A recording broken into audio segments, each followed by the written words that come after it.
কারণ উনি নিজের গোলায় মানে জমিদার মানুষ ছিল, নিজের গোলায় অনেক 2000 মনের মতো ধান ছিল, সেই ধানগুলো গ্রামের মানুষের মধ্যে সমস্ত কিছু বিতরণ করে দেয়। যেহেতু চলন বিলের তলদেশে এই গ্রাম, এখানে শিক্ষার বিকল্প কিছু নাই।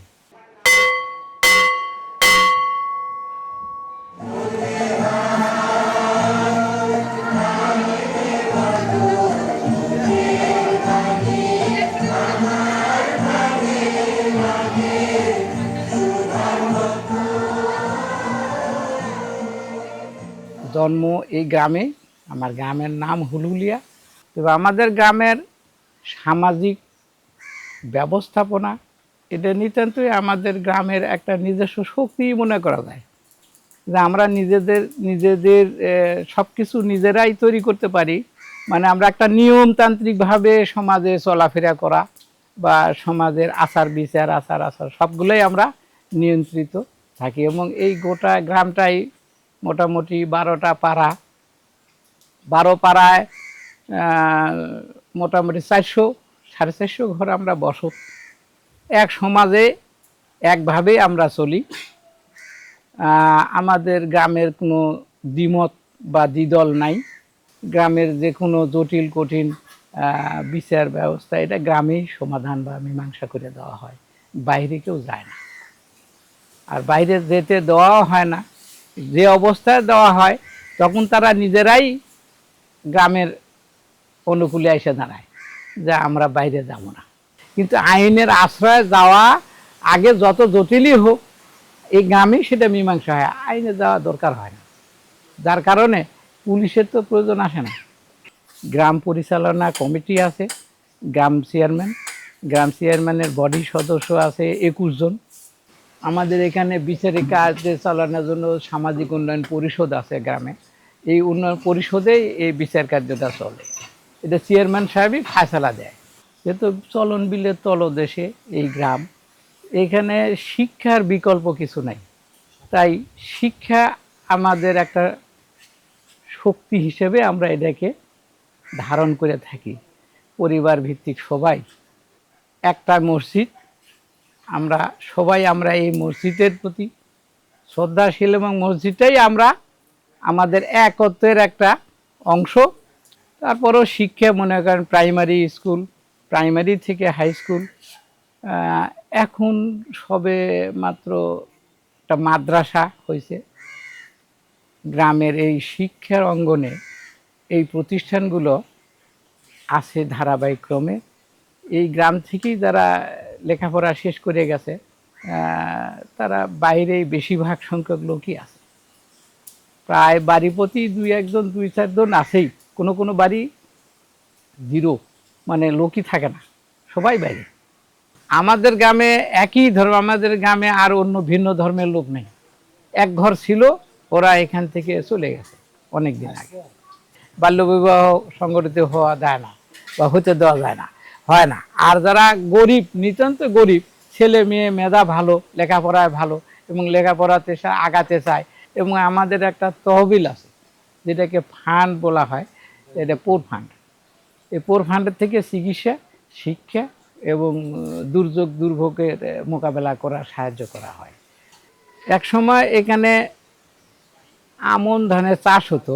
আমন ধান বলতে যেটা বন্যার পানিতে ভাসে ওঠে, ভাসে বেড়ায়, সেই সময় ধানগুলো ছিল হুলালা, ধানের পিছনে হুল ছিল।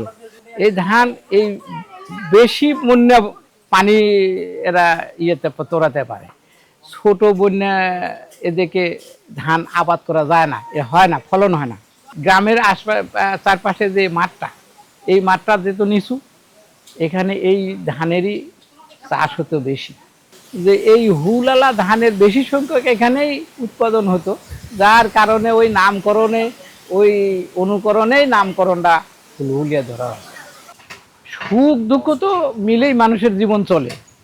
যদিও গ্রামে আমরা সবাই তো এক লেভেলের নাই, স্তর ভেদে লোক আছে না। এখন মনে করেন যাদের বেশি সংখ্যক অ্যাসিড জমি জমা আছে তারা উচ্চবিত্ত গৃহস্থ, যারা তারপরে মধ্যবিত্ত, নিম্ন মধ্যবিত্ত, একবার নিম্নবিত্ত লোকও আছে। কিন্তু আমরা সবাই এক অভিন্নভাবেই আমরা চলি। বাপদাদা এই গ্রামেই জন্মেছেন এবং এই গ্রামে ইন্তেকাল করেছেন। তার পরবর্তীতে আমরা জেনারেশন বাপদাদারা বিচার সালিশ করে গেছে, বর্তমানেও চলতেছে। সেই বাপদাদার আমল থেকে সংবিধান ছিল। একে কাদের তালুকদার, হানিফ তালুকদার, এনারা ঢাকাতে বসে ওনারাই একটা সংবিধান তৈরি করে দেয় আমাদের গ্রাম সম্বন্ধে। সেই বিধানের আলোকেই আমাদের গ্রাম দীর্ঘদিন চালিত হচ্ছে, এখনও বর্তমানে ওই সংবিধান অনুসারেই চালিত হচ্ছে। এখন জনসংখ্যা বৃদ্ধির কারণে কোনো সংবিধান রদবদল করা লাগলে সেটা গ্রামবাসী বসে ডেকে ওটা বিয়োজন যোজন এটা করা হয়। এটা গ্রামবাসী অনুমতি সাপেক্ষে। এটা শুধু আমাদের গ্রামের জন্য, এটা বাহির গ্রামের জন্য না, এটা আমাদের গ্রামের সংবিধান, আমাদের গ্রামেই ইউটিলাইজ হবে। একটা শিক্ষার একটা ব্যতিক্রম একটা ধর্ম আছে, এটা আপনারাও জানেন, আমরাও জানি। এই শিক্ষিত হওয়ার কারণেই এই গ্রামটা ব্যতিক্রম, এবং এই সংবিধানটাও এই শিক্ষিত হওয়ার কারণেই এই সংবিধানটাই আসছে গ্রামে। যদি অশিক্ষিত গ্রাম থাকতো, এই পার্শ্ববর্তী গ্রামই আছে পালনা মস্তুগর দিঘি, তাদের গ্রামে কোনো সংবিধান নেই। আজ থেকে ধরেন 200-250 বছর আগে থেকেই আমাদের এই মাঠে প্রচুর বন্যা হতো। 20 হাত 18 হাত বন্যা হতো। 1 বছর আমনের আবাদ হতো, 3 বছর নাই, এমন অবস্থা।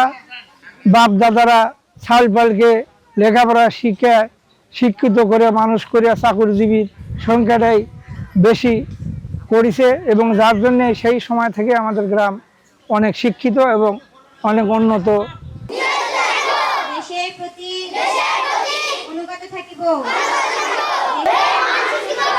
আমাদের কি শক্তিতে আমরা যেন বাংলাদেশের সেবা করিতে পারি।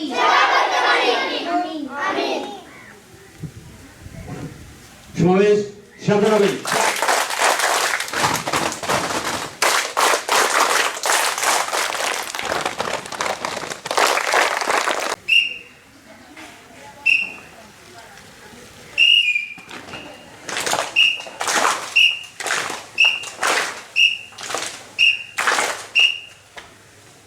হুলুলিয়া গ্রামে আমরা যারা আছি অধিবাসীরা, এদের বেশিরভাগই উচ্চশিক্ষিত এবং ম্যাক্সিমাম লোক গ্রামের বাইরে বসবাস করলেও গ্রামের ব্যাপারে তাদের একটা অন্যরকম টান অনুভব করে এবং গ্রামের বিভিন্ন বিষয়ে তারা অংশগ্রহণ করে।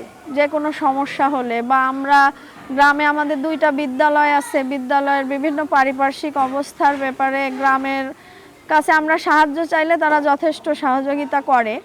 এছাড়াও গ্রামের বিভিন্ন সমস্যা, অনেক গরিব মেধাবী শিক্ষার্থী থাকে, তাদেরকে সহযোগিতা করা বা কোনো সামাজিক অনুষ্ঠান সকলে মিলে অতি উৎসাহের সাথেই আমরা পালন করার চেষ্টা করি।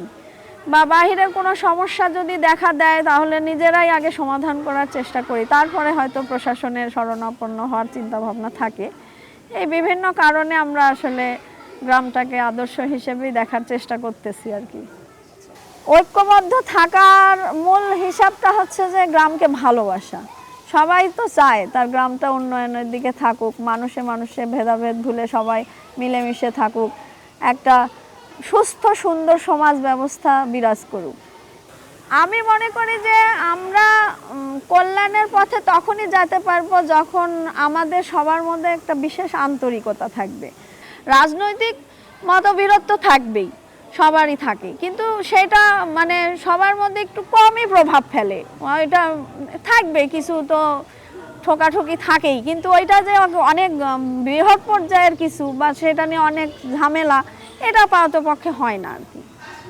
হুলুলিয়া গ্রাম তো আসলে একটা প্রতীকী চিহ্ন।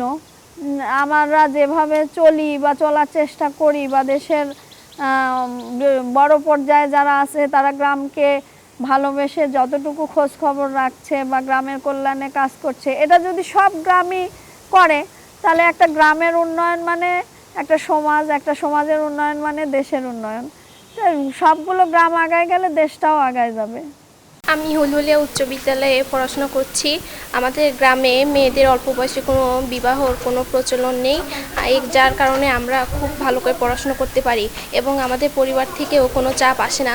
আমাদের এই গ্রামটি আদর্শ মডেল গ্রাম এবং 200 বছর ইতিহাস রয়েছে এবং 1940 সাল থেকে লিখিতভাবে আমাদের এই গ্রামের একটা কাঠামো আছে এবং সংবিধান অনুযায়ী গ্রাম পরিচালিত হয়ে থাকে। এবং এখানে এই গ্রামে মোট 12টি পাড়া রয়েছে। 12টি পাড়ায় আমাদের নিম্ন আদালত রয়েছে, লয়ার কোর্ট রয়েছে এবং আমাদের কোনো পাড়াভিত্তিক সমস্যা হলে আমরা পাড়াতেই যে লয়ার কোর্ট আছে সেখানে সমস্যার সমাধান করে থাকি। যদি সমস্যার সমাধান না হয় তাহলে আমাদের উচ্চ আদালত হিসেবে হুলহুলিয়া সমাধান পরিষদ রয়েছে। এখানে আমাদের প্রতি 2 বছর পর পর ভোটের মাধ্যমে চেয়ারম্যান, সহ চেয়ারম্যান নির্বাচিত হয় এবং এখানে পাড়া ভিত্তিক আমাদের পাড়ার আয়তনের উপর ভিত্তি করে আমরা সদস্য কালেকশন করি, যেগুলোকে আমরা এমপি মনে করি। আর রাষ্ট্রপ্রধান মনে করি আমাদের গ্রাম চেয়ারম্যান সাহেবকে, আর সহকারী চেয়ারম্যান সাহেবকে আমরা তার পরের সহকারী মনে করি। তো এভাবে তারা হলো যে এই সদস্য 21 সদস্য আর 2 জন চেয়ারম্যান, এই 23 সদস্য মিলে গ্রাম পরিচালনা করে থাকে এবং আমাদের 5 জন উপদেষ্টা আছে। গ্রামের প্রত্যক্ষ মতামতের ভিত্তিতে এই উপদেষ্টা মণ্ডলী গঠন করা হয় এবং একজন কনভেনার রয়েছে এই গ্রামে। আমাদের সবচেয়ে বড় অর্জন যে আমাদের এখানে আমরা সবাই কিন্তু শতভাগ শিক্ষিত। এই শিক্ষিত লোক আছে বিধায় কিন্তু আমাদের দেখেন আজকে এই সামাজিকতা ঠিক আছে। 1940 সাল থেকে কিন্তু ধারাবাহিকতা হয়ে আসছে। পড়াশোনা করতে হবে এসএসসি পর্যন্ত, যদি তার মধ্যে যদি কোনো পিতা তার মেয়েকে বিয়ে দিতে চায়, এই ধরনের অধিকাংশ চায় না। যদি চেয়ে থাকে তাহলে ধরেন যে তার আর্থিক সমস্যার কারণে তো এসব করতে পারে। তা আমরা পূর্ণ দমে আর্থিক সহায়তা করে থাকি এবং আমাদের এই পরিষদটা যে 1940 সালে এম এ মসিরুদ্দিন মৃধা স্থাপন করে গেছেন এবং ওই সময় জালালউদ্দিন মৃধা, আপনার একে কাদের তালুকদার, হানিফউদ্দিন মিয়া, এই ধরনের লোকজন এটা প্রতিষ্ঠা করে গেছে। প্রতিষ্ঠা করার পিছে আমাদের 32 বিঘা জমি দিয়ে গেছে। এই জমিটা দিয়ে যেন আমরা পরিষদ পরিচালনা করি এবং সেখান থেকে 2-3টি পুকুরও আমাদের আছে। তো এটাও যদি আমাদের এই অর্থ সংকুলন না হয়ে থাকে তাহলে আমাদের একটা কৃতি সন্তান গ্রামের জন্য তারা খুবই গুরুত্বপূর্ণ ভূমিকা রাখে। সেটা আমরা এই কমিটির মাধ্যমে তাকে দিয়ে পুরো সাপোর্টটা আমরা দিয়ে রাখি, যেন পিতার কাজটা গ্রামই করে দেয়। তৎকালীন সময় আপনার আমাদের মসিরুদ্দিন মৃধা, উনি M A Masiruddin Mridha BSc শিক্ষক ছিলেন।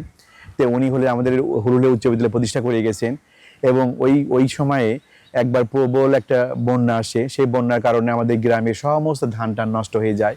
কারণ উনি নিজের গোলায় জমিদার মানুষ ছিল, নিজের গোলায় অনেক 2000 মনের ধান ছিল। সেই ধানগুলো গ্রামের মানুষের মধ্যে সমস্ত কিছু বিতরণ করে দেয়। দেওয়ার পর তখন উনি একটা প্রথম সূচনা করে সামাজিকতা বন্ধন তৈরি করার জন্য।